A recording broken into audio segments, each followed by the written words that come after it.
YouTube right now. There we go. All right, so what we are doing today is to talk about subtraction because we talked about addition already, and I'm hoping everybody had some time over the weekend to review the material because there's a lab today, and the lab does rely on just about everything that we learned from last week. So that, Professor, if you're talking to us, you're muted. oh, right. Thank you. Thank you. Yeah, the YouTube people would be able to hear me because the mute is on Discord only. So anyway, let me just repeat what I said. Um, right. So today we have a lab, and the lab today does rely on everything that we learned last week. So I'm hoping everybody has a chance to review the material from last week. So that would include all the labs, all the modules, all the lectures, and so on. So that's kind of important. Assuming that is done, I think the lab is doable within the time. So we'll we'll we'll, we'll see what's going to happen. Um, so without any questions from last week, I'm going to get started with subtraction.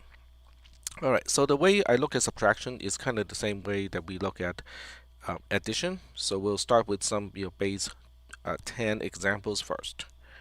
And let me get my tablet screen up here. It is not rotated correctly, so let me fix the rotation first. So we do want it to rotate clockwise and fit everything within the window that is being captured. There we go. Alright, so there we go. I think that's okay right here. Alright, so this is from last week. I'm going to start a new page for today's material. Alright, so we'll talk about subtraction first. Um, we'll start with single digit subtraction first. So we'll say what is, in base 10, what is 7 minus 3? And obviously the answer is a 4, and it does not have a borrow. It does not have a borrow because 3 is less than or equal to 7, so there's no need for a borrow. So this is how I would like to look at subtraction or single digit subtraction in base 10. So obviously we're going to have another case where there's a borrow. So it's pretty easy, 3 minus 8. So 3 minus 8. So first of all, let's think about why we have the concept of a borrow. Because 3 is less than 8, so that means there's no way we can actually subtract 8 from 3. However, if we borrow, we're borrowing from the digit to the left-hand side, and that digit in base 10 is representing the quantity of 10 times of what the current digit is dealing with. So when we borrow 1, we're actually borrowing 10. So when we borrow 10, then we have 13. 13 minus 8 is a 5. There we go. So we have the same kind of question, in a single digit subtraction, what is the R is still representing the single digit result of the subtraction. So in this case, we have 3 of 7, 3 being 4. We have R of 3, 8 being 5, and so on. Now this is also why subtraction was harder for people to learn. When you were younger, when you were learning subtraction, it's harder than subtraction. It's harder than addition because subtraction is not commutative. In other words, 3 plus 7 and 7 plus 3 are the same because it is it's commutative. Addition is commutative. But subtraction is not. So that's why that table, there's no shortcut. You cannot just say, oh, I know what is 8 minus 3, and therefore I know what is 3 minus 8. That doesn't work, okay? All right, so that's the single digit result, which has the same meaning as the single digit result as in addition. And now we're going to look at the borrow. So instead of using C, I'm going to use B for borrow, C for carry. So B of 7, 3 is a 0, and then B of 3, 8 is a 1 because when we subtract 8 from 3, we need a borrow of 1. So do we have any questions about the meaning of the R function and the B function in this case when we apply these functions to subtraction? And everything is in base 10 right now. All right. If there are no questions, Uh, yeah, go ahead. so for the R73, we get 4, and for the R38, we get 5, but why don't we get -5 for that one?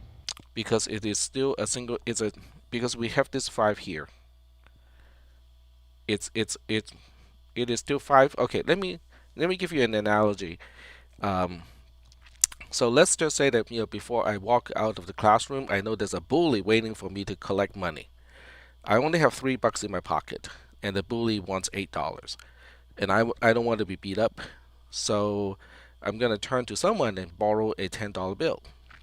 So after I borrow the $10 bill, I actually have $13 in my pocket, and then the bully is gonna take 8, so I have $5 remaining in my pocket. So it is not a negative number. But I do have to remember that I still owe, another person $10. Does that make sense? Yes, sir. So for all intents and purposes, we're not going to be doing negative numbers, really. It's still going to be a number. Yeah, because we're trying Like, to we're trying to figure out, how to do how do we figure out the structure of subtraction, multi-digit subtraction? Because when we perform multi-digit subtraction, I'll use an example here. So let's say we have 924 minus 689. Okay, so 4 minus 9 needs a borrow, and then after the borrow we have a 5 here. 2 minus 8 is a 4, it has a borrow, and then 4 minus 1 is a 3, 9 minus 6 is a 3, 3 minus 1 is a 2. So that's how we do multi-digit subtraction. But instead of just saying that, yeah, we know how to do multi-digit subtraction, we want to kind of set up the same structure like when we talked about addition. And so that's why I'm trying to define the R function and then this B function, and then we'll figure out how the rows relate to each other, just like when we did addition. Is that okay? Okay. All right. All right. So the next question is, how do we do these calculations? I mean, if we were to implement these functions R and B in C, how are we going to write these functions? So we'll go ahead and take a look at how we're going to implement these things. So we have unsigned. Let's deal with R first. So we have unsigned X, unsigned Y, and now we want to take a look at how the function is defined. Now we know that X and Y are representing single digit in a particular base. So this time, let's just say that we have a macro to define the base as a particular constant.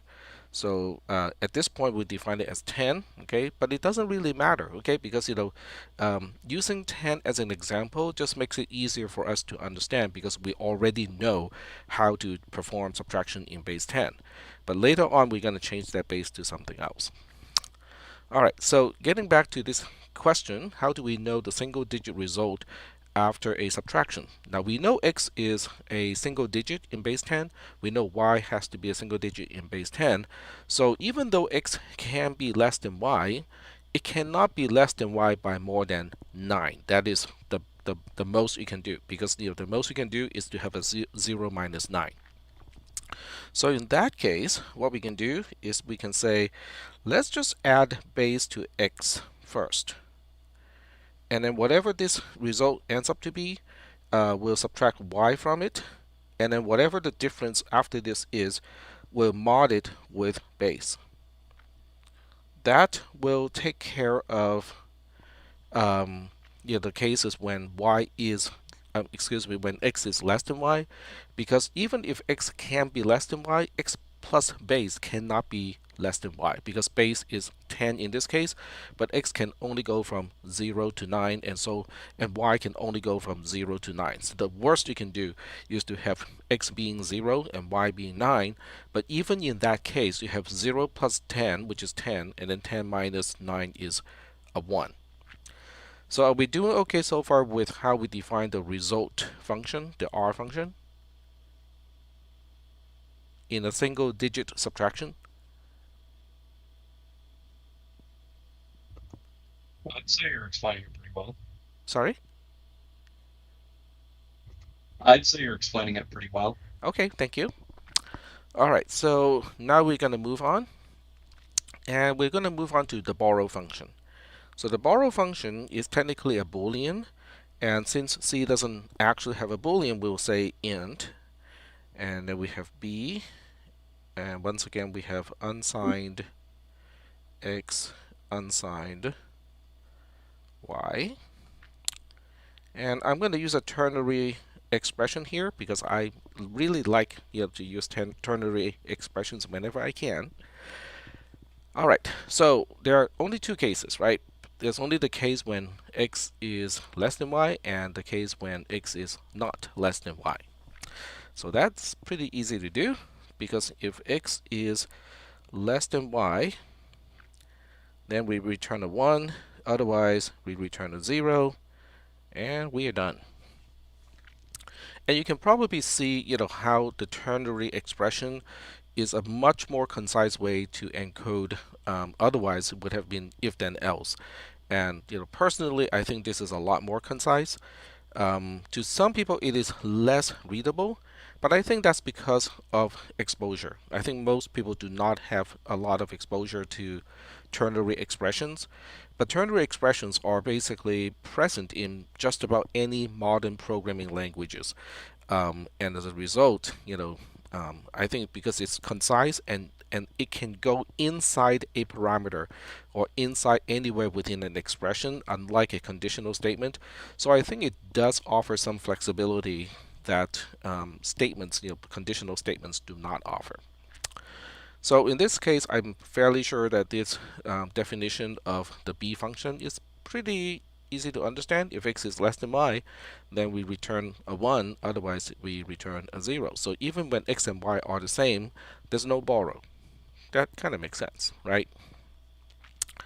So without any questions about this material, we'll go ahead and move forward.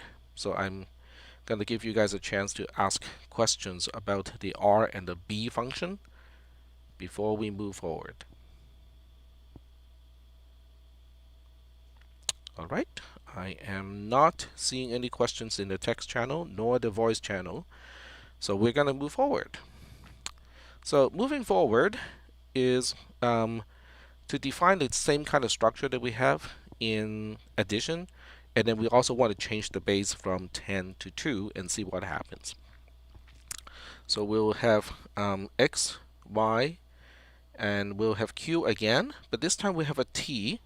T for take, okay, because I don't want to use borrow, so I'm going to use take as the row of the borrow bits, and then instead of a sum we have a different row down here. So we have x, y, q, t, d.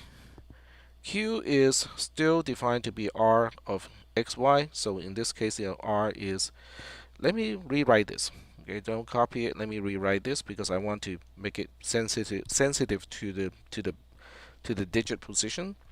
So we have qi equals to r of xi yi. Okay, and someone is gonna notice this and go like, but Tack, isn't this a little confusing? You're reusing the name r, for the result of a single digit subtraction when we have already used r for the result of a single digit addition. This is subtraction, sorry. This is subtraction, and what we talked about last week was addition. Well, there's a reason why I use the same name, so it will be clear in just a little bit. So now, next we have the t row. So we have ti plus 1 being the same thing as defined as the borrow. when we subtract yi from xi. And we have another borrow, which is potentially from the subtraction of ti from qi, like that. And some of you may have noticed the similarity of something that we have seen last week. So that will also be clear in just a little bit. So now we have d. D of I is really quite simple. It is the it is the r, single digit result of subtracting from the qi ti. There we go. So that's how we define q, t, and d in the case of a subtraction. So obviously, when we look at just the definitions, it can look a little confusing.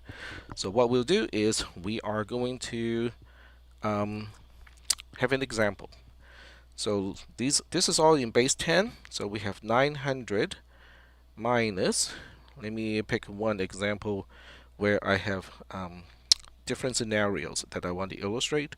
So we have 802 in this case. All right, so this is still in base 10, but we don't want to use the usual way of doing subtraction. We're going to fill up all of these rows. So Q is defined to be the single digit result of a subtraction.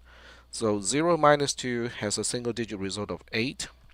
0 minus 0 has a single digit result of 0. 9 minus 8 has a single digit result of 1. Okay?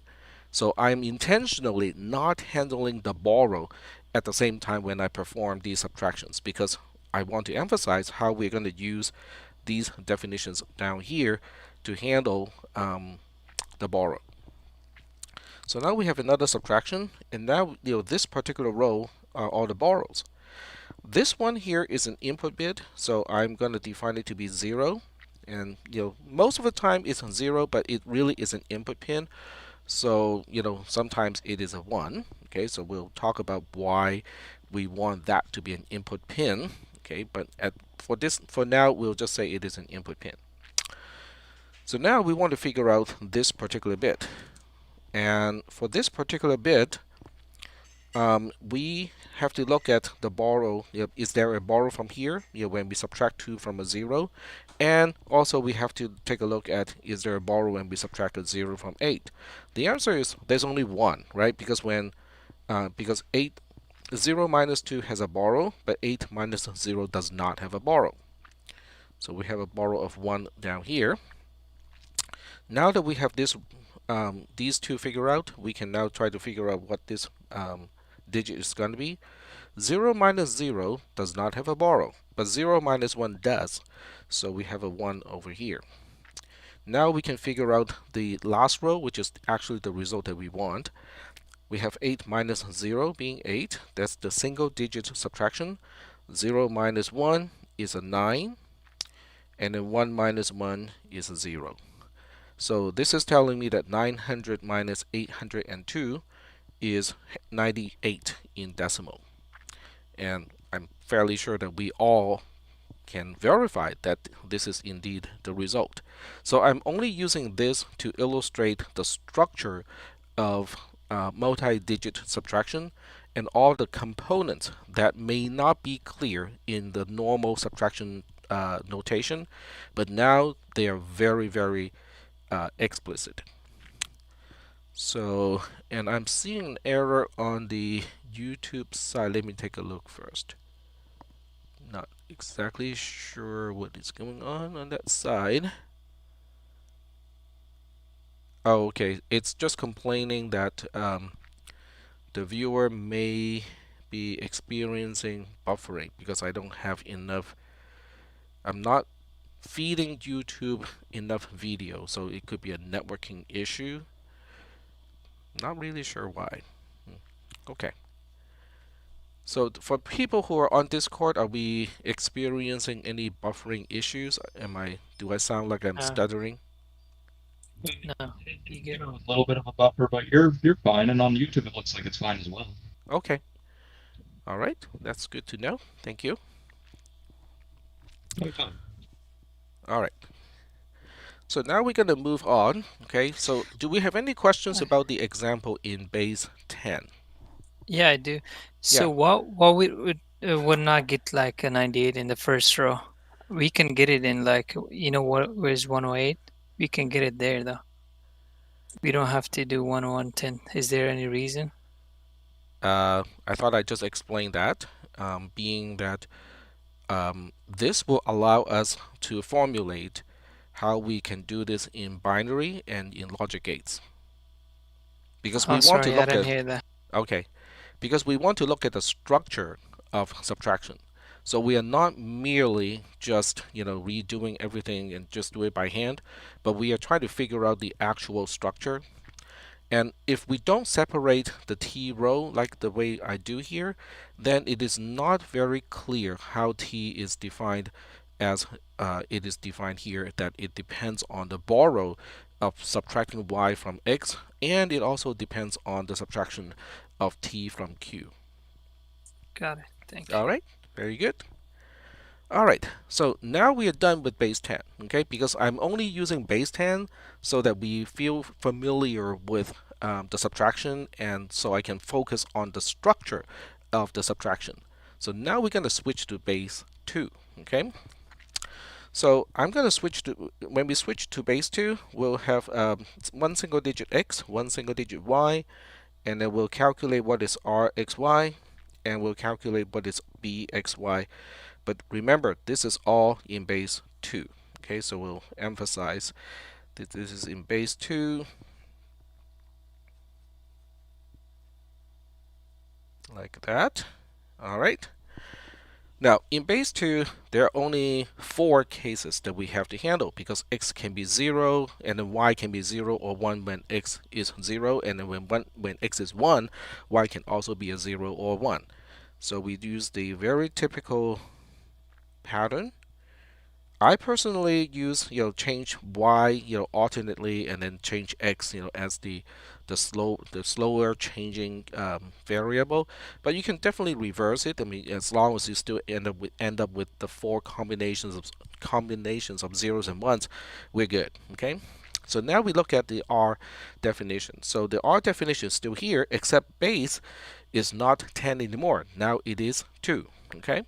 So when base is 2, 0 minus 0 has a single digit result of a 0. When x is 0, y is 1, the r value is also a 1. When x is 1, y is 0, the r value is also a 1. And when both are 1s, then the r value is a 0. Now you can go through, the actual calculation here. Substitute, x with 0, substitute y with 1 to try to match and make sure that the result is a 1 in here. So I'll leave that up to you. You can verify, on your own, but I'm going to tell you that this table is correct up to this point. Now we want to figure out the borrow. Now borrow is even easier, right? Because x can either be a 0 or a 1, y can either be a 0 or 1. So the only time x is less than y is when x is 0 and y is 1. So this is the only time when we have a borrow of 1, and then for all of the other 3 cases, we have a borrow of 0. So are we doing okay so far? Are we transitioning from base 10 to base 2? Because I'm keeping exactly the same way of calculating the single digit result. I'm keeping exactly the same way of calculating the borrow, because that is dependent only on arithmetic concepts. But I'm changing the base. The base was 10, and now it is 2, and because of me changing the base from 10 to 2, this becomes the table. It is a lot smaller than the table of base 10, because the table in base 10 has 100 items. There are 10 values for x, and then for each value there are 10 values for y, so it has 100 entries. This one only has 4 entries, which is really nice. It just looks awkward, that's all, because we are not used to it. Are we good so far? Are there any questions?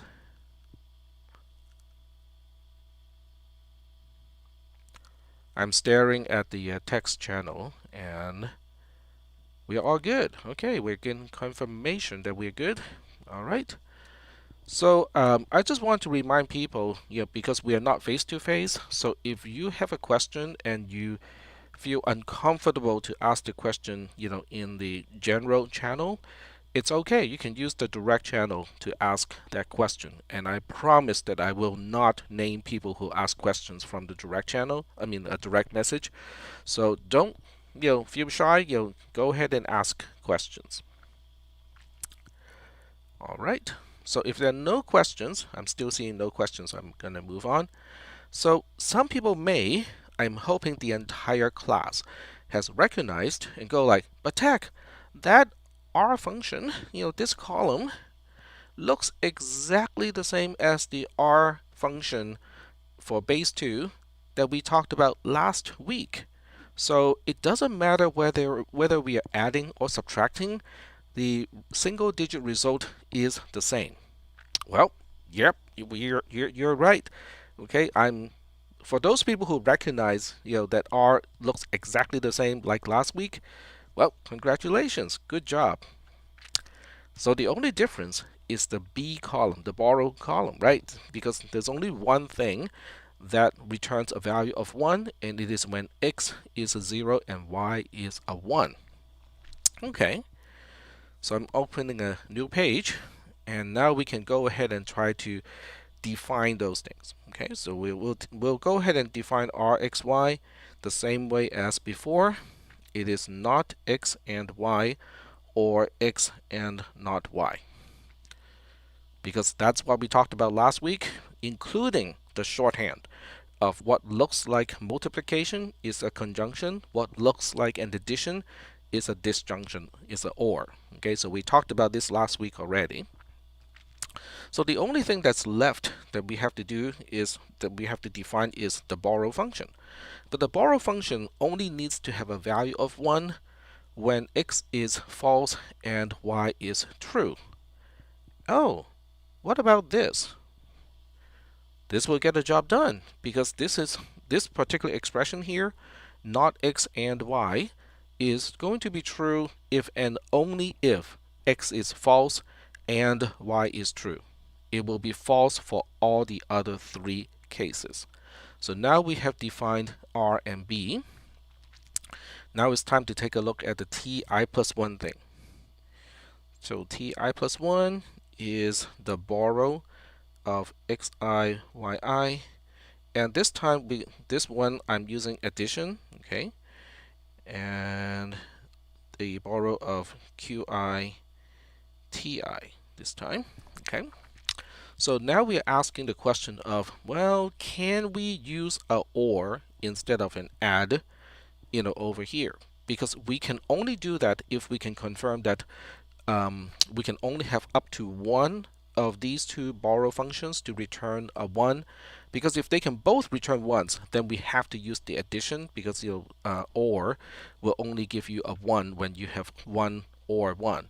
But when you have add, then 1 plus 1 is a 2. So we have to make sure that we understand whether it can or cannot have both borrows having 1s. So we're going to do the same analysis, very similar analysis as what we did last time. So we'll say, what if we know that bxyyi is a 1 already? Okay, so this is given to us. What can we imply out of this? Well, right away, we know this means not x and y is a 1, which implies x has to be a 0 and y has to be a 1, which also implies q, oops, I'm forgetting all the indexes. So all of these have a subscript of I. So now we know x of I, which is the r of xi, yi, is a 1, because it is just exclusive or. It is just saying, hey, if x and y are different, then we have a value of 1. Okay? So that also automatically implies not qi and ti has to be a 0, which also implies the borrow of qi ti is a 0. Whew, that's a long chain of implication, but the bottom line is if you tell me that b of xi yi is a 1, if that is confirmed, then I can tell you and also confirm that the borrow of qi is also guaranteed to be a 0. But this is only one half of what we need to analyze, because this does not say that b of qi being a 1 implies b of xiyi being a 0. It doesn't go the other way around because we're only using implications here. So now we have to go back and say, well, what if we confirm b of qi is a 1? Then what can we say about this? Same thing. The negation of qi and ti is guaranteed to be a 1, which implies qi is a 0 and ti is a 1, which then implies one of two things, because the only time we can have a qi being a 0 is when xi and yi are the same. Okay, so I can just imply here and just say that xi and yi are the same, and if they are the same, that implies that the borrow of xi yi is a 0. Because when xi yi are the same, they cannot make this expression true, because they have exactly the same value, which means when we negate one of them, then either the negation is a false or the non-negated version is false. We cannot win, right? So are we doing okay so far with this analysis? The bottom line of the analysis is only up to one of these two can be a 1. So now we can say, we don't need add because add is an arithmetic operation. We can now say, we can use an or in place of the add because they cannot both be 1s. Are we doing okay so far? All right. I am. All right. Thank you for the confirmation. So what is next? Cool. All right. So what is next? So the next item is to go, well, but we have the same problem as in addition. In other words, we have to propagate the borrow. Let me go back to the tablets to illustrate what I mean by that. Because we can see that, okay, if I just kind of write out everything, ti plus 1, and if we expand the borrow function, then we have not xiyi or not qi ti. Okay, and the problem is t of I plus 1 depends on t of I. So that means I have to first figure out what is t1, and then once t1 is known, then we can figure out what is t2. Once t2 is known, we can then figure out what is t3 and so on. So that means if I want the subtractor to be 64-bit wide, then I have to wait for that propagation to propagate 63 times, not 64. Well, actually 64 times, because we want to know what is the borrow of bit position 64. So we do have to propagate 64 times. Okay, but that's not good because we now have the same problem that we talked about last week. When I think that was Wednesday when we talked about the carry ripple adder. We now have a borrow ripple subtractor, which has exactly the same problem as the carry ripple adder. Okay, it's not. It does work. It's very elegant, but it's not fast. Okay, so now we want to see, can we apply the same technique that we talked about on Thursday, which is the carry look ahead mechanism. So to do that, we're going to have to do a little bit of Boolean algebra. In this class, I am not going to test whether you guys can deal with Boolean algebra, but it doesn't hurt to give you some exposure because most of you either have taken or have to take CISP310. So we're going to quickly go through this. From the first row, the first line to the second line, that's just the expansion of the borrow function. From the second line to the third line, that is the expansion of qi, because qi is exclusive OR of the xiyi, and this is the long way of writing it. From the third line to the fourth line, it is De Morgan's law. Okay, we talked about De Morgan's law last week already. And then from here to here, it is also De Morgan's law, because the first application of De Morgan's law is the negation of the OR, and then the second is the negation of the conjunction. Okay, so maybe it's just a streaming issue. All right, and then from here to here, it is again De Morgan's law. All right, so this is also De Morgan's law, and then from here to here, it is what we know as FOIL. It's basically distribution applied twice. So we pair the not xi with the yi, and then the not yi, and then we pair the yi with xi, and then the not yi. We end up with these four terms. And then from here to here, we are doing some simplification, because when you have not xi and xi, then one of them is going to be false. And because they are joined by a conjunction, then the whole conjunction has to be false. Same argument for yi not yi. It has to be false. So those two terms got simplified away, and then we only got the non-zero terms down here. And then from here to here, I'm using the identity of conjunction, which is true. And then from here to here, this is also the reverse of simplification. I'm just making the true more complicated by ORing it with something else. Now, once an expression is true, it doesn't matter what you OR with it, it will stay true. But this allows me to do the distribution so that I can end up with these things over here.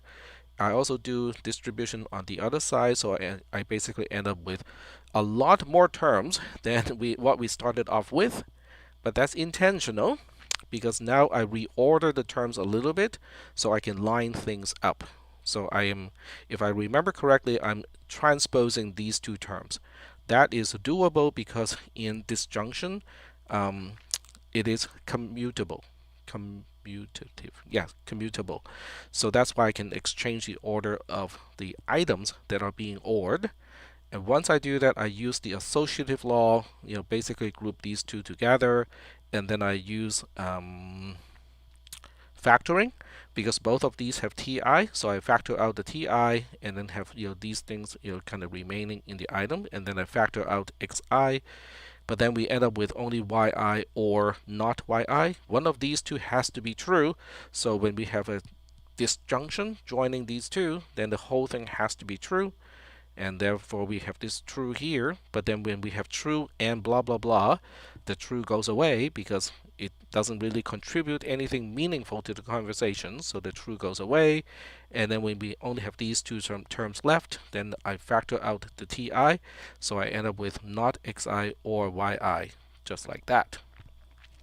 So some of the techniques are the same, as last time when we dealt with binary addition, but we just end up with a slightly different result here. So once again, if you already have a notebook of any kind, electronic or otherwise, you might want to jot down these definitions, because for subtraction, the way we define g and p are slightly different. So instead of defining g of I to be xi and yi, g of I is now defined as not xi and yi. Instead of defining p of I as xi or yi, we are now defining pi as not xi or yi. In other words, all we do is to negate x first. Okay, that's the only difference between adding and subtracting. So now with g and p defined in this way, we can now say, okay, so we can now define t of I plus 1 to be g of I or p of I and t of I. Whew, that was a long stretch. So I'm gonna let you guys have a chance to ask questions first.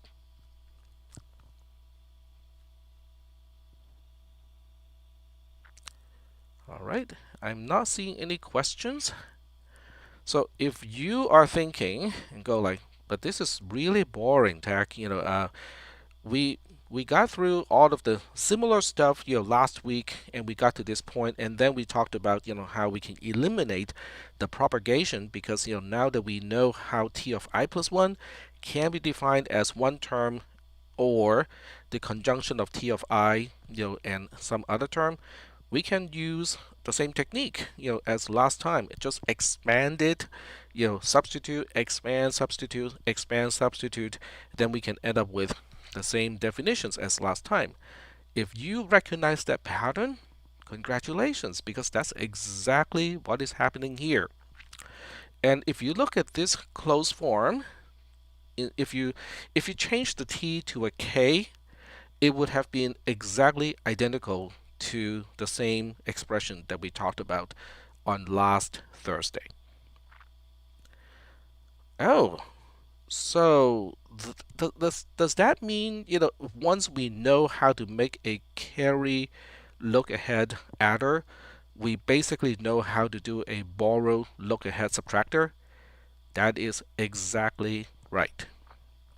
The only difference is how we define the p and the g terms, and the difference has to do with whether we negate the x first or not. Cool, we got some questions coming. Say that one more time. That's difficult because, first of all, I don't know what that is referring to. If we know, then we know this. Okay, so last week we talked about addition, and we at one point we have k of I plus 1 being defined as g of I plus p of I, k of I. That's from last week. So now, instead of having k, we just have t.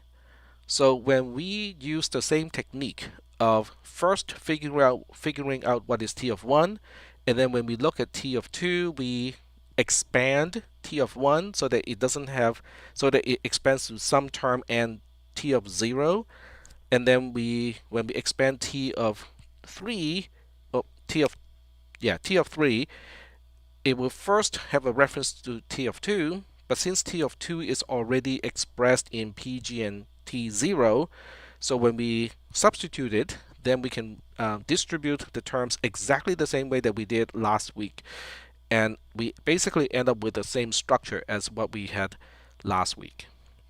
Okay, let me just show you what I mean by that. Oh, sorry, I did not mean to show the grades, but those are all very minor stuff. All right, so last week we talked about binary addition. And when we talked about binary addition, at one point we end up with this equation, right? So we end up with this equation where k of I plus 1 is defined as g of I or p of I, k of I. And today we end up with this. That is the similarity that we should recognize compared to what we learned last week. Now, because last week, oops, not here, but last week we used the technique of expanding how k of 1 is defined when we need to figure out what is k of 2 and then do the distribution. So we can now use exactly the same technique for t of 1, t of 2, and t of 3. So t1, t2, t3 actually have exactly the same structure as k1, k2, and k3, except just change all the references to k to t. That's all. That's the only difference between an adder and a subtractor. So does that answer the question for Eric? Okay, cool. And that's it. That's a subtraction right there. Okay, we basically use exactly the same mechanism as addition, except we have to negate x first. All right, so let me take a look at the time. It is 6:15-ish. All right, so I'm going to take row first, and then we'll continue to talk about We'll figure out what to do after that. So we will take row first. Now, where's my row taking? It's right here.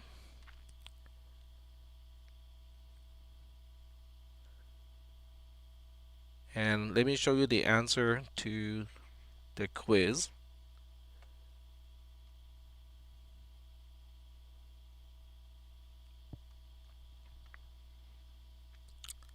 Alright, so the answer to the quiz is not XY.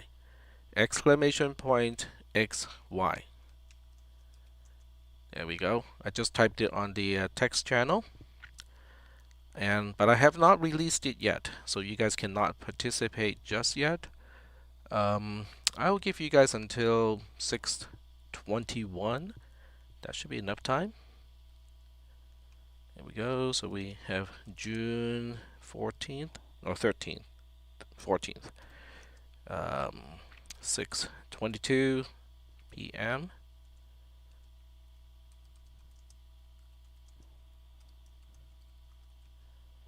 There we go. Save and publish.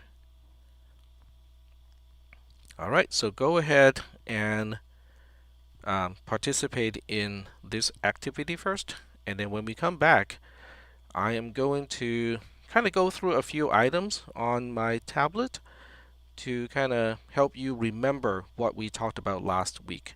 That would be quite useful in today's lab.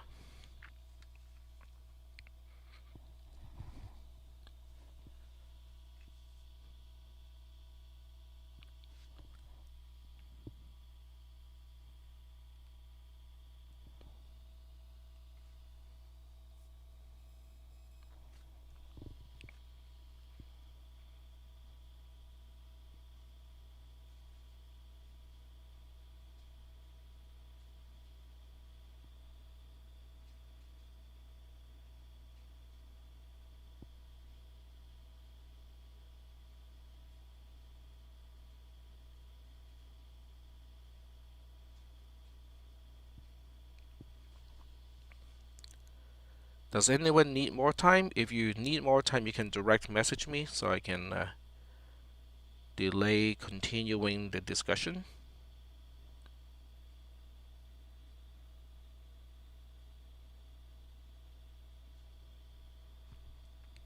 Apparently, no. So apparently everybody has done this part already. Alright, so that's good. Now I'm switching back to the tablet just to kind of go through a few items that you might find useful for today's lab. I'm hoping all of you got the announcement from this morning, because as I was, kind of reviewing the lab for today, I remembered from last semester, in fact, all the prior semesters, that people do not remember what they have learned. Well, either they have not learned or they do not remember what they have learned. So I'm going to go through some of those topics, but if you cannot remember exactly what they are, you can refer back to the notes from last week. Alright, so the first thing has to do with, okay, let's start with the big items first. Okay, so we have carry, look, ahead mechanism. So how is K0 defined? Well, K0 is an input pin, so it's not going to have a very funny definition. So K1 is the first one, and then K2, and then K3. So all of these are defined in a way so that we can have we just need two propagational delay. Okay, so basically all the circuits look like this. Okay, they look like, they have some AND gates and then one final OR gate here. The difference is how many AND gates do we have and before it feeds into the OR gate. Alright, so with K1, I believe we only have one AND gate. With K2, we have two AND gates. With K3, there are three AND gates. But the output of the three AND gates, they all feed into the input of the OR gate. And then the output of the OR gate is K3. And then the input are the various bits of P and G and also K0. Oh, I take it back. I made one mistake here. K1 has one AND gate, K2 has two, K3 has three AND gates, but it has a 4-input OR gate because one input comes straight from one of the P or the G pins. So that's why it has it's 4 input instead of 3 input for the OR gate. But the main idea is we only have 2 levels of propagational delay. The first level would be the AND gate, and then the second level would be the OR gate. Okay, so that's the whole idea of carry look ahead and why it is fast. Okay, so that's important. Second idea is how we use a splitter. So by now, I'm hoping all of you are feeling comfortable of using a splitter in Logisim. It is a mechanism so that you can take one wire that can have multiple bits and be able to split it into individual bits if you want to. And you can also control it so that you can have one single split end, which is only one single bit of the other side. So this side can have multiple bits. Okay, this can have like bit 0 to bit 7, and you can extract just bit 1, bit 2, and bit 3, and then the other bits are not even presented on the split end of the splitter. So that's the concept of a splitter. That is going to be important.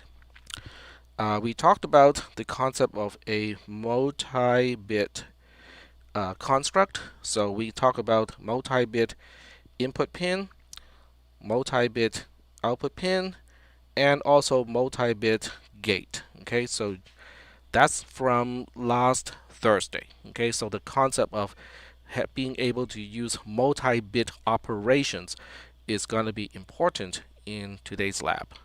So we have carry look ahead, we have the splitter concept, we have the multi-bit gate and multi-bit pin concept. All of those are important. Since we're working with addition, it is important to remember what is Q.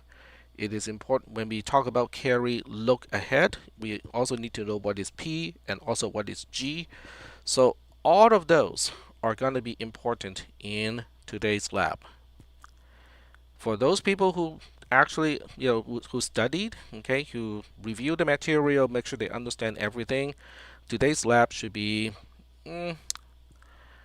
I wouldn't say it's a breeze, but for the most part, it is mechanical. It is really just a matter of sitting down, using Logisim, put the symbols, around, get some components, split, look at the equations, enter the equations as gates, and so on and so forth. So that really should be what today's lab is about, is the application of what we learned last week. There's no new material for the most part in today's lab. So do we have any questions about this kind of really quick review of the concepts from last week that is actually quite important in today's lab? And we also talked about how to create sub-circuits. That's going to be important too. So creating sub-circuits in Logisim is also going to be important. But that we have done already. Remember how we made the NAND2 as a subcomponent, and then we create gate 1 and gate 2 out of the NAND gates? That's basically the concept of sub-circuits. All right. Not seeing any questions? All right. So if there are no questions, I keep moving on.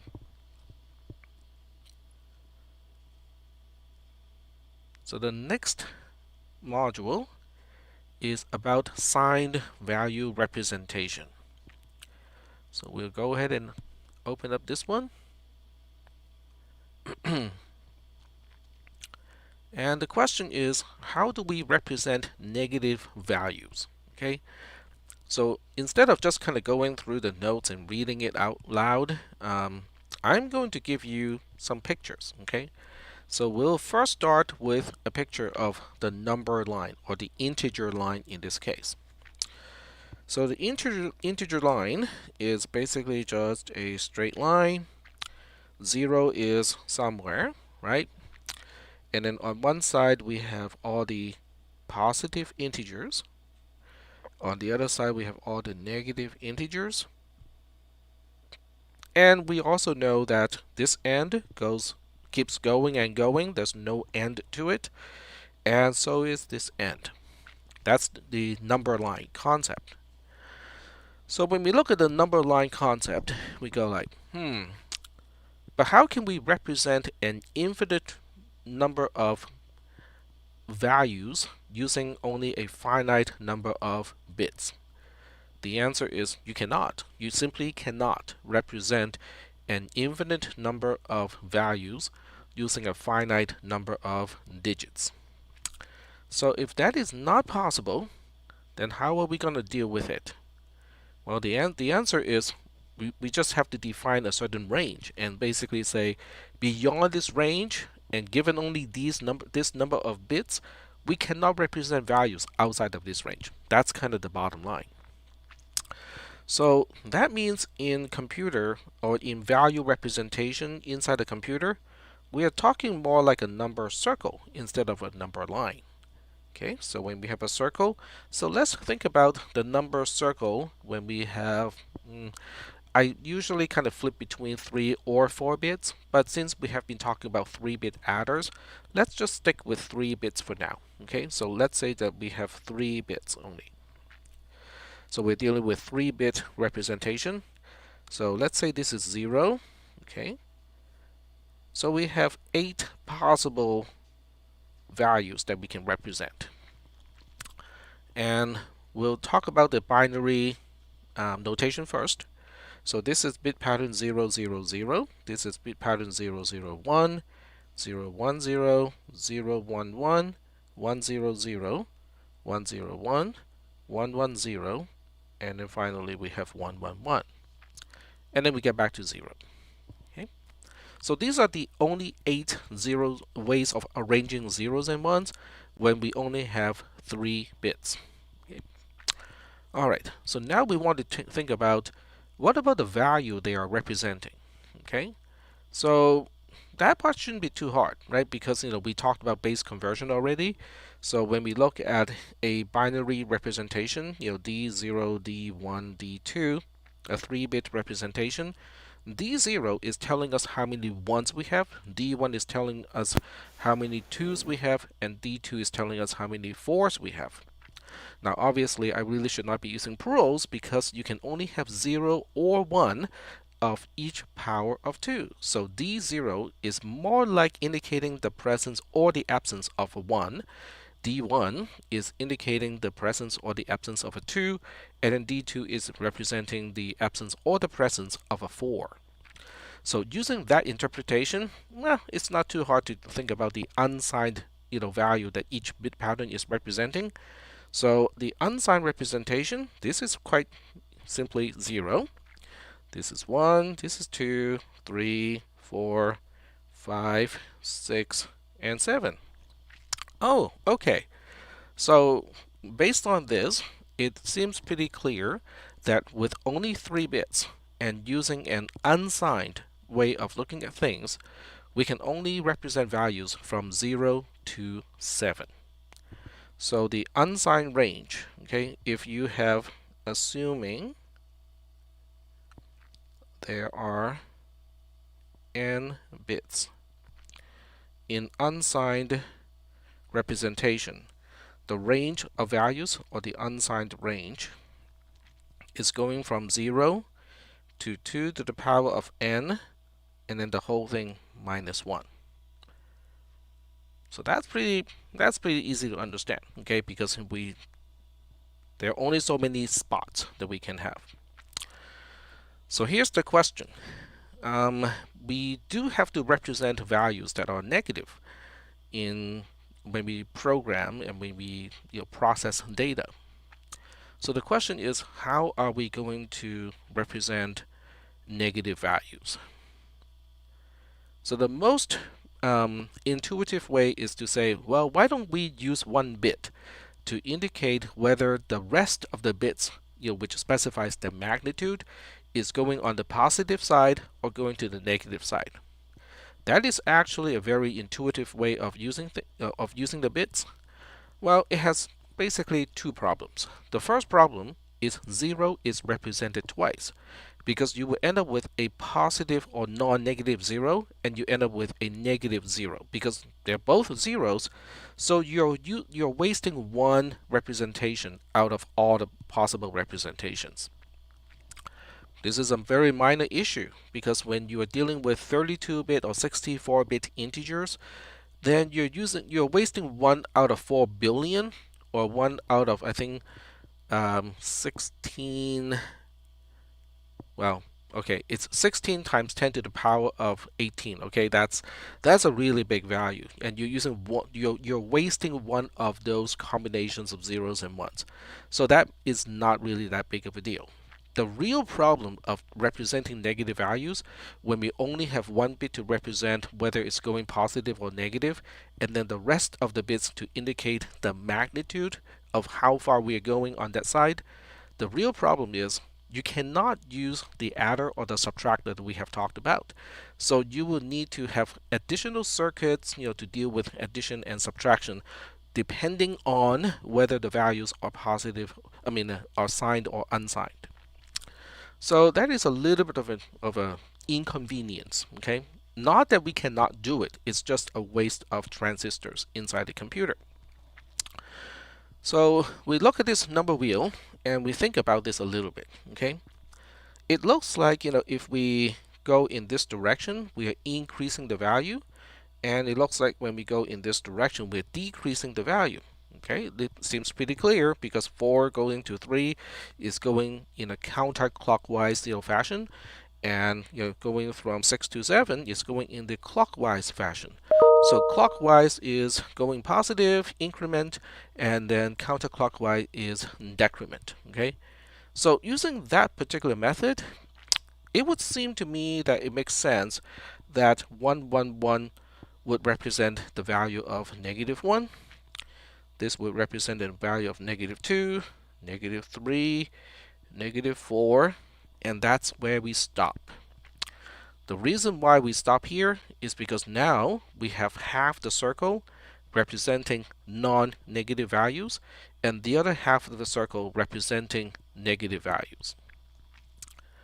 So, all right. So when we look at this way, it's like that looks really kind of weird. Okay, because well, the first question is, okay, I'm pretty sure many of you are having this question in your mind right now, is, so if we are given 1, 1, 1 in base 2 as a bit pattern, how do we look at this?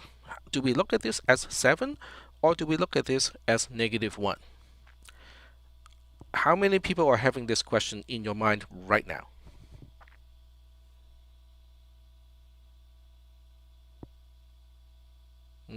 Nobody. Okay, someone, finally. Okay, cool. So that's a very natural question.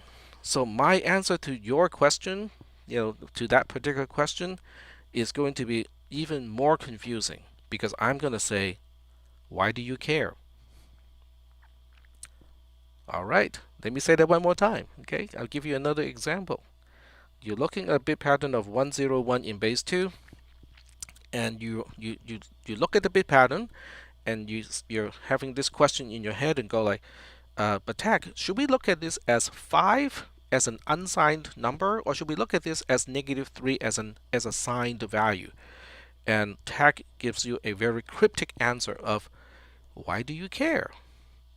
Well, as it turns out, my counter question makes a lot of sense. Okay, because with the adder and the subtractor, the way we define adding and subtracting, it really does not matter. It really does not matter whether 101 is representing 5 or -3, because it works in both cases. So we're going to go through a few examples just to make sure that we understand that particular point. Okay, so let's have 0, 1, 1 plus 0, 1, 0 in base 2. Okay, this is also a good time to practice how to carry out multi-digit addition by hand, and you will need to learn that. Okay, because some people, when they take this class, they thought, my calculator or online, there's a place where I can do all the calculations in base 2. Therefore, I don't need to understand how to do binary addition. Well, that turns out not to be true when it comes to my exams. Okay, so when it's the right time, I'll show you some of the questions in my exams, and you will be convinced that you really need to know how to do this by hand, in a very efficient way. All right. So this is X, this is Y, this is Q, this is K, and this is S because we're dealing with addition here. Q is just the exclusive OR between the X and the Y. So these two are different. The exclusive OR is going to be 1. These two are the same. These two are the same, like that. And then we have an input K0 being a 0. That's usually assumed. Okay. This one depends on whether we have a carry by adding a 1 to a 0. Nope. Do we have a carry of adding a 1 to a 0? Nope. Since both are 0, we're going to end up with a 0 here. This one here depends on whether we have a carry from adding a 1 to a 1. The answer is yes, we do. And now the sum is the exclusive OR between the Q and the K. So we have 1 plus 1 exclusive OR with 0 being a 1, 0 exclusive OR with 0 is a 0, 0 exclusive OR with a 1 is a 1. So we have 101 or 101 in base 2. And you go like, okay, so how is this working? So we have 011 is a 3, 010 is a 2, 3 plus 2 is 101, which is a 5. That works. Woohoo, cool.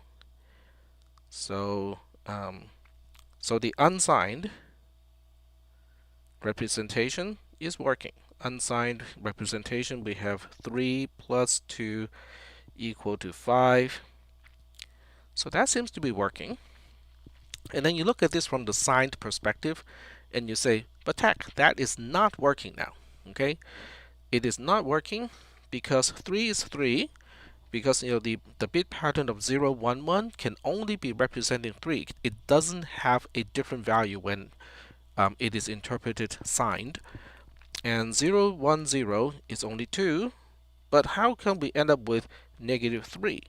So we are saying 3 plus 2 is equaling to negative 3. That doesn't seem to make sense. So let's try out another example and see whether that one makes sense or not. Okay. So let's check out 111 minus 001 in base 2. Now this one is super easy, right? Because when we look at the Q row, 1 exclusive OR with 1 is a 0, and these two are both 1s. And K0 is assumed a 0 to begin with. Oops. Yeah, we're dealing with subtraction, so we're not dealing with K, we're dealing with T here. So now we look at the subtraction.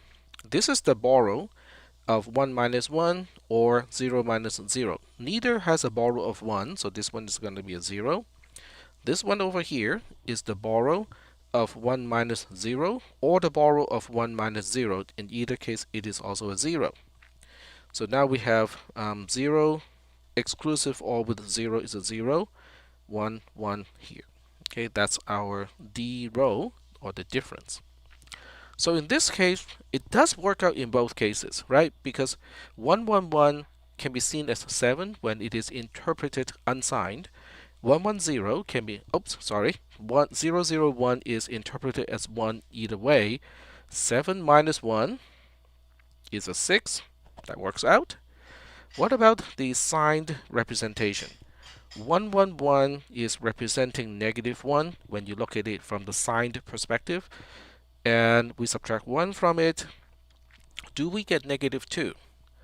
Well, 110, when you look up the table, can represent negative 2 when it is interpreted signed. Okay, so in this case, it works out in both cases. Whether it is signed or not, it works out.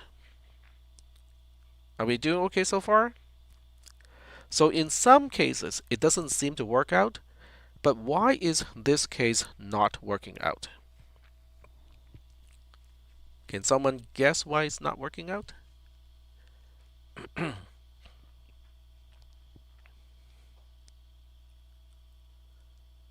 if we choose to interpret 101 as in the signed interpretation, it can only represent -3. So we are out of range. That is the problem. So now we want to look at the range of signed. So signed range is going from -2 to the power of n minus 1 as the exponent, all the way to 2 to the power of n minus 1, and then the whole thing minus 1. So when you look at it that way, then the addition of 3 and 2 using the signed representation is going to have a value, a result that is out of range. And that's why the result does not make sense. But assuming that we stay within range, then the adder and the subtractor that we have defined up to this point will work whether the bit pattern is interpreted signed or unsigned. Is that okay? Do we have any questions? Because I know this interpretation thing can be confusing.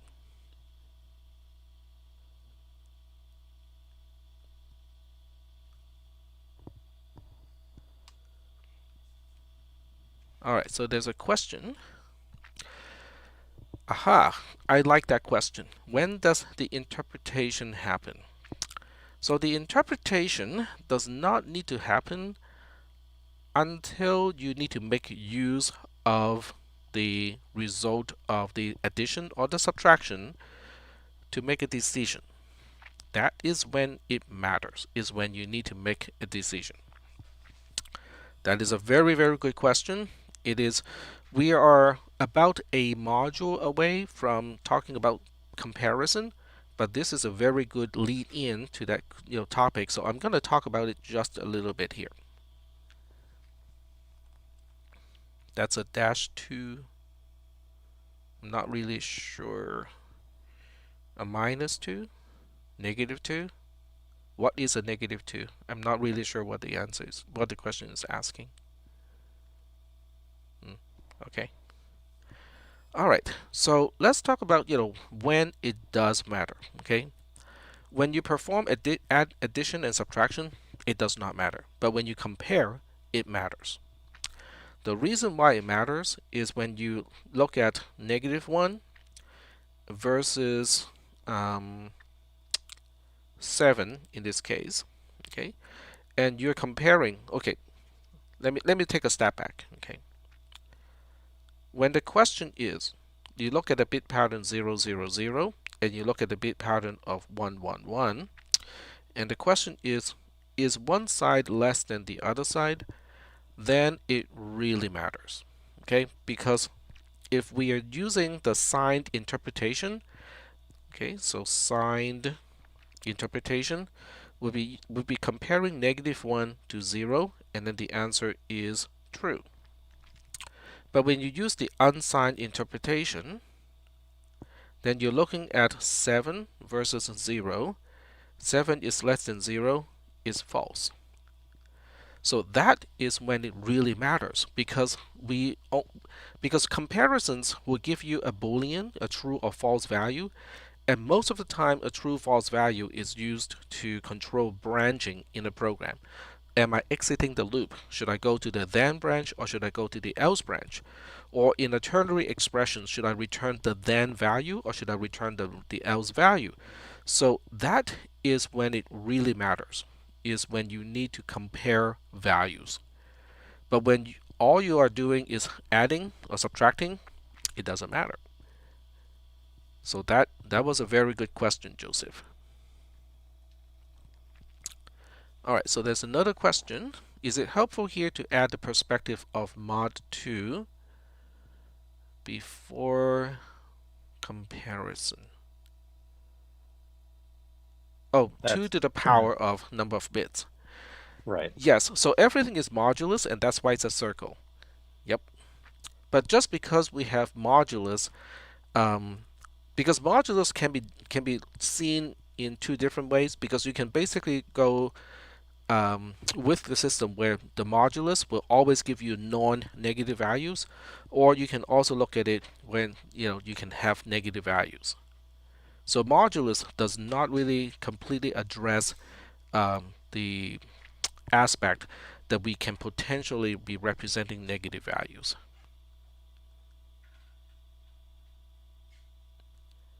Are we still doing okay so far with the signed interpretation thing? Signed versus unsigned.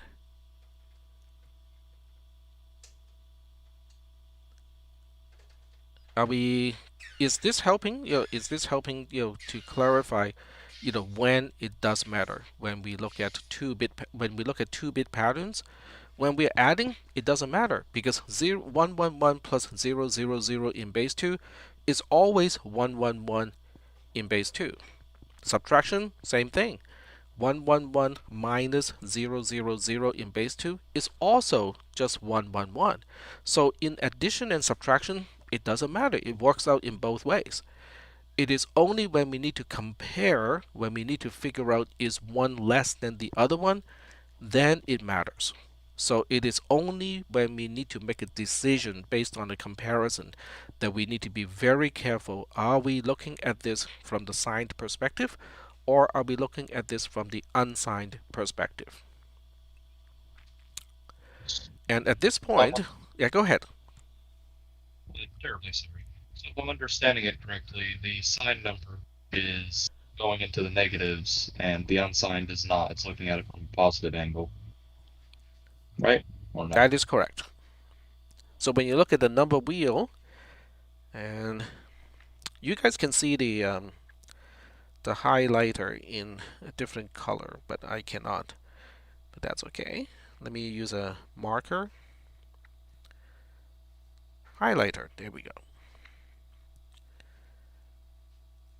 So the only time when you have, okay, so first of all, it's, oh, okay, I guess you guys cannot see the color either. Okay, the negative values are here because they have, all of these have one thing in common, because they have the most significant bit or the leftmost bit being a 1. Is that answering the question? I may not be answering that question at all.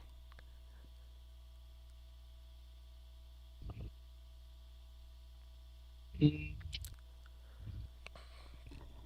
think it's just unfamiliar of me with it. I think once we get into it, it'll make more sense. I think I'll give you 2 expressions, and that will clarify things just like that. So I think this will really help. All right, so the 2 equations is unsigned value is sigma from, oops. So once again, we are assuming that there are n bits. Okay, so we're dealing with an n-bit pattern. So the sigma would go from 0 to n minus 1. And this one is easy. This one is really just d of I times 2 to the power of I. Because we're dealing with base 2, and d of I is the digit corresponding to 2 to the power of I. So we are just adding everything. This you have seen already in the base conversion thing. So that's pretty easy. Using the signed value and looking at the same bit pattern, it is different in just one thing. Okay, so the sigma is still here, but this time it is going from 0 to n minus 2. And then whatever we do with the most significant bit is always a subtraction. So we are subtracting d of subscript n minus 1 times 2 to the power of n minus 1 from the sigma notation itself. Does that help?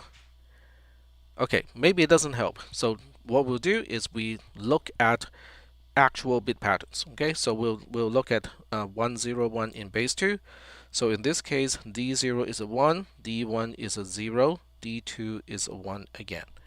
Okay, and then we expand the sigma notation. So the unsigned expansion is pretty easy because we have 1 times 2 to the power of 0 plus 0 times 2 to the power of 1 plus 1 times 2 to the power of 2. This is a 1, this is a 4, we end up with a 5. The signed interpretation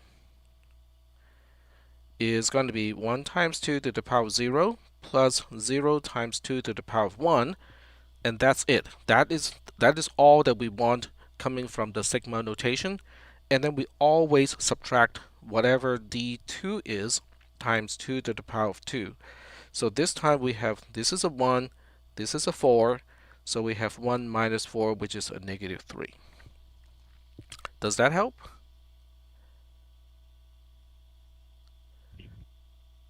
So, yeah, go ahead. Thank you, sir. Okay.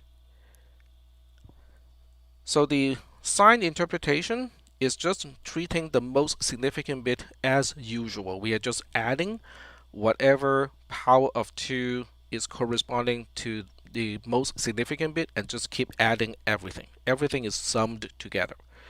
When we are looking at this, when that was the unsigned interpretation, sorry. When we look at the signed interpretation, then the most significant bit is representing, are we subtracting 2 to the power of n minus 1, where n is the number of bits of the bit pattern, from the rest, from the sigma of the rest.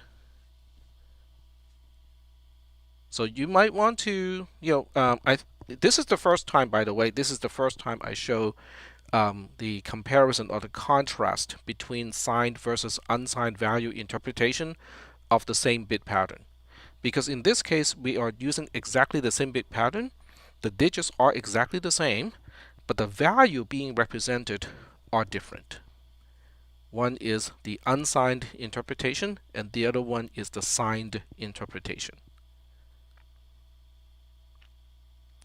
Are we good so far, or do we have any questions about, the value being represented versus the representation itself?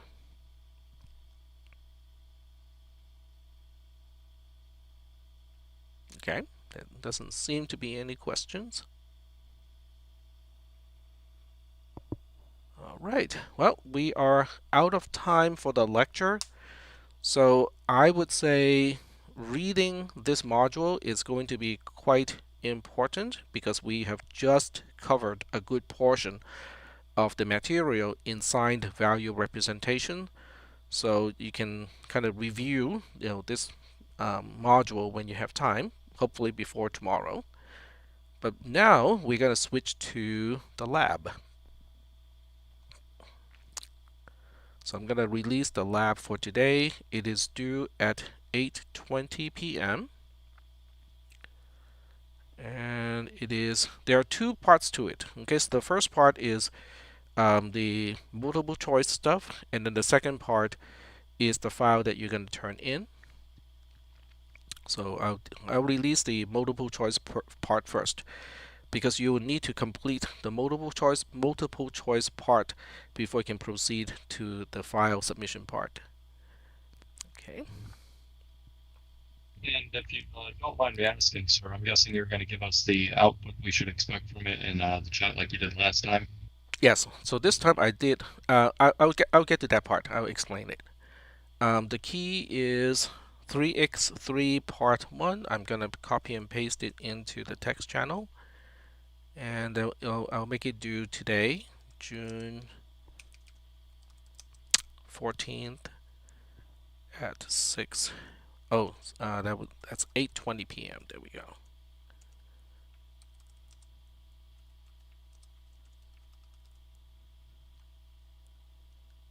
And then save and publish.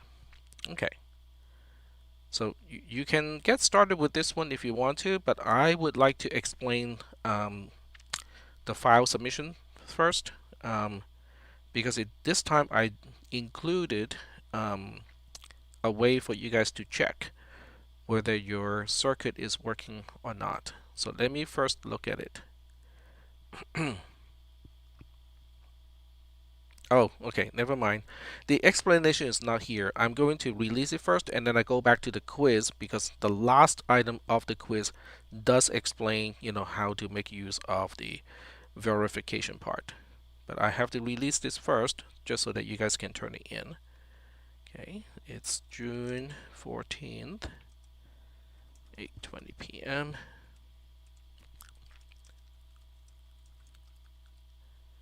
Save and publish. All right, so let me get back to the previous one first. All right, so both are released, but I'm going to go back and explain part 1, which is not the file submission. And I'm going to do a preview, so this is exactly what you would see too. So the last item, which is called a spacer because there's no actual score associated with it, there are 2 files linked here. So the first one is here. This is the test driver, which is a CIRC file. And the way you make use of that file is a really long command line like this.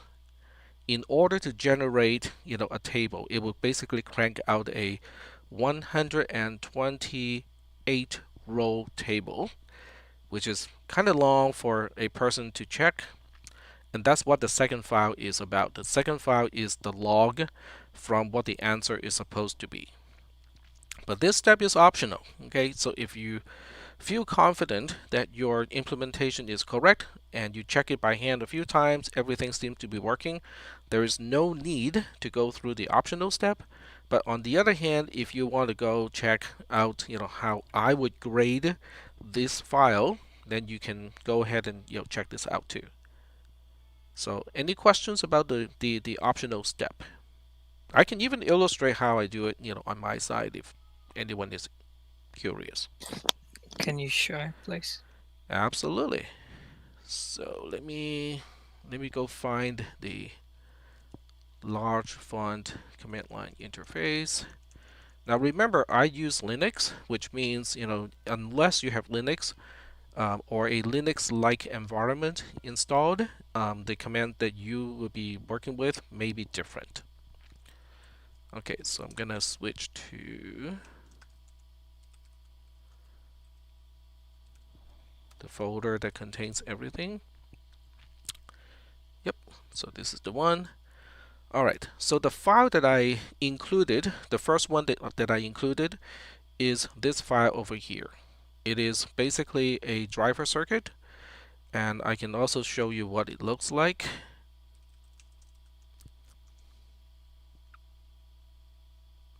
Now for those people who do not really care about checking the output or validating it, you can go ahead and mute me and just start working right now.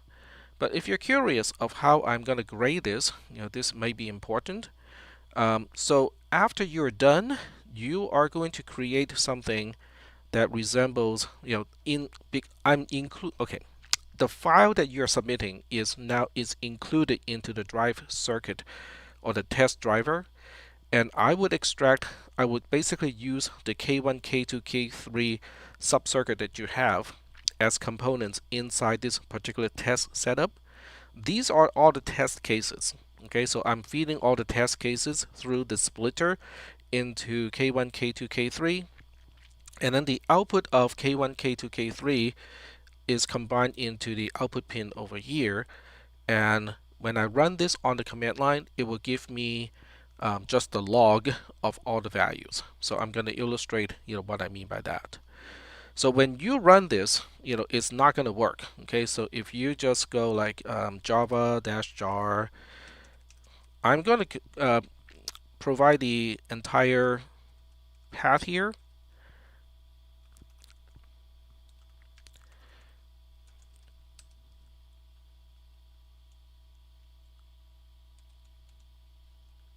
So this is what you need in order to start Logisim, and then you have to give it the file name of the circuit that you're trying to run. So if you do this on your side, it's not going to run because you're going to be missing the reference circuit that I'm not providing, because that is the solution. That's the key. So I'm not including that, okay, when I'm in that link. So what you need to do is to do a substitution. So you say sub, S-U-B, and then you specify 3x3ca.circ, which is what the test driver is calling for, and you're going to use your own file. So I have ca1.circ pretending to be the submission. Okay. So when you do this, it will start it up normally using a GUI, which is not going to be very helpful. So what you want to do is to specify -tty teletype table. And what this will do is it is going to generate the output on the command line. And it's going to be a long table like this. Okay, so you want to, instead of doing a manual scan, and try to compare this output against the output from your own circuit, you can capture this into a log file, just a regular text file. So you can capture this to a file. Let's just say it's log. Okay, and then what you do is you download the correct output from here, and then you diff it. Okay, I'll show you the whole process. Just give me a second here. Save link as, and I'll put this one into the temp folder. It's called test driver 3x3ca.log. Save. There we go. And then depending on your operating system, you may or may not have a tool called diff. But if you do, I think you can use compare. There's a file compare tool even in Windows. So you can use compare. And then you just compare the two files. You will compare the log file from your own circuit against the file that you download from the assignment, which is the answer. So in this case, it is in the temp folder, test driver 3x3ca.log. And if diff comes back and it doesn't find any difference, that means the output of the test driver using your circuit is identical to what I would expect from that circuit. If they are different, then you might need to fix a few things. Does that kind of explain it, or are there any more questions about this? Because this is about how to use the tools, so not everyone is expected to know the details of doing this. Yeah. When it comes to using the Java command that you have there, should we just copy and paste that and put that down into a certain note, like a notepad or something, and write in where we need to put the file paths and the like for future reference? Because it sounds like we're going to be using this fairly often. You mean this command here? Yeah, of course, with different names to represent the projects that we're doing at that time. Yeah, it's also here. All right. Yeah, so you have to change the path to blah blah blah and the path to blah blah blah with whatever is appropriate. If you put your jar file and all the circuit file into the same folder and you run the command line interface from that folder, then you don't need to specify the paths. So that would be the easiest way to get it done. It's a little bit messy because that means that folder will get more and more files, so it's going to get messy. But if you put files into different folders, then you have to specify where to find it, and that's when Unix and Windows do not agree on the syntax because the slashes are different. Is that okay?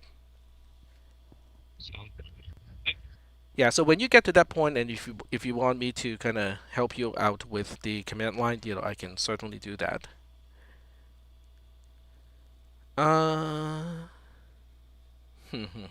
just looking at the text channel. Yes, part 1 does require, because I posted that access key. Oh, that is funny, because I posted that access key just above the question. Okay, so gotta be present in the lecture. Gotta be present. Alrighty, I am going to turn off live stream and let you guys concentrate and do the lab. And if you have any questions, just ping me on Discord and I will answer your question, but sometimes with another question. There we go. Alright, so I'm going to turn off live stream and screen sharing now.